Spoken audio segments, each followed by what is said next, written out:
Baiklah, Shalom Ibu dan teman-teman semua. Perkenalkan, nama saya Yusnita Simaremare. Saya mahasiswi dari Institut Agama Kristen Negeri Tarutung dengan NIM 200101154 dari grup E semester 3 Prodi Pendidikan Agama Kristen. Nah, tujuan saya membuat video ini adalah untuk memenuhi ujian tengah semester saya, yaitu mata kuliah Psikologi Pendidikan dengan dosen pengampu saya, yaitu Ibu Damayanti Nababan.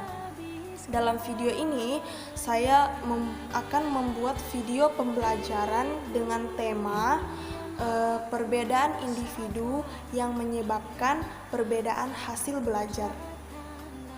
Nah, perbedaan individu yang menyebabkan perbedaan hasil belajar, yang pertama itu ada implikasi perbedaan individu. Perbedaan individu menunjukkan kedudukan seseorang sebagai orang perorangan atau perseorangan. Ada sifat individual, yaitu sifat yang berkaitan dengan orang perseorangan, berkaitan dengan perbedaan individual perseorangan. Ciri dan sifat orang yang satu ini berbeda dengan orang yang lain. Perbedaan inilah yang disebut dengan individu atau perbedaan individual. Maka perbedaan dalam perbedaan individual menurut Longren 1980 menyangkut variasi yang terjadi, baik variasi aspek fisik maupun psikologis. Kemudian ada yang menyangkut aspek-aspek perbedaan individu. Yang pertama itu ada perbedaan fisik motorik. Tidak hanya terbatas pada aspek-aspek yang diamati oleh panca indera seperti bentuk, tinggi badan, warna kulit, warna mata, rambut, kemudian jenis kelamin, nada suara, ataupun bau keringat. Nah, di dalam mencakup aspek-aspek fisik yang tidak dapat diamati melalui panca indera dapat diketahui setelah adanya pengukuran seperti bisa dikatakan seperti usia, kekuatan badan, kecepatan lari, golongan darah, pendengaran, penglihatan, ataupun sebagainya. Aspek fisik lain dapat dilihat dari kecakapan motorik, yaitu kemampuan melakukan koordinasi kerja sistem saraf motorik yang menimbulkan reaksi dalam bentuk gerakan-gerakan ataupun kegiatan yang mana secara tetap sesuai antara rangsangan beserta responnya.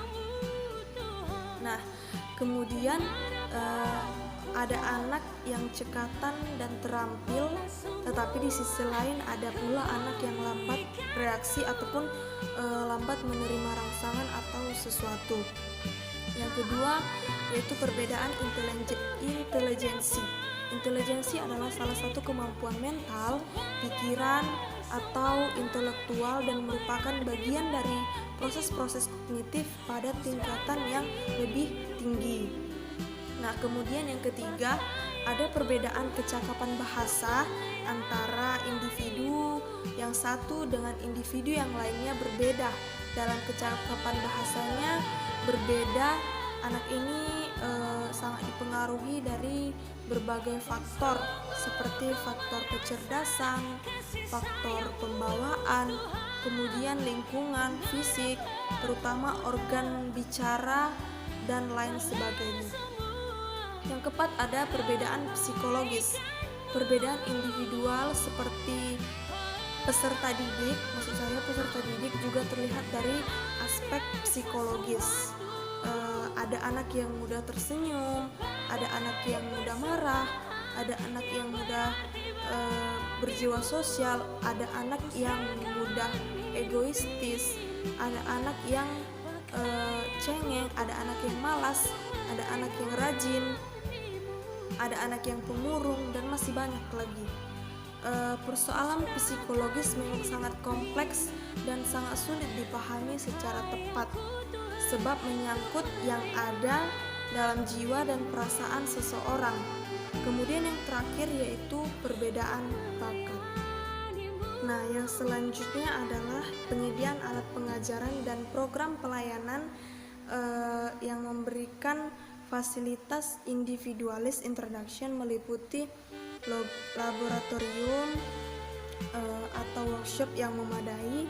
Yang kedua yaitu pengaturan atau pelayanan dalam kelas menurut Sodik Akwantoro tahun 1978 yang dikutip dalam Suryo Broto 2009. Beberapa usaha yang dapat dilakukan oleh guru dalam kelas yaitu meliputi program perbaikan, program pengayaan, program percepatan, dan lain sebagainya. Dari beberapa program tersebut dapat dipilih 3 jenis program yang banyak dilaksanakan yaitu program remedial, program pengayaan, dan program percepatan.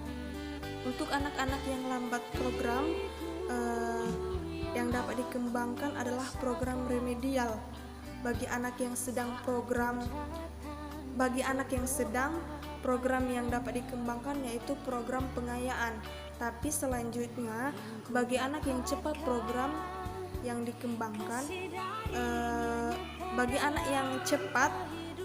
dikembangkan yaitu program percepatan. Nah, baiklah, dari beberapa materi yang telah saya jelaskan ataupun sampaikan dapat disimpulkan bahwa manusia adalah makhluk yang dapat dipandang dari berbagai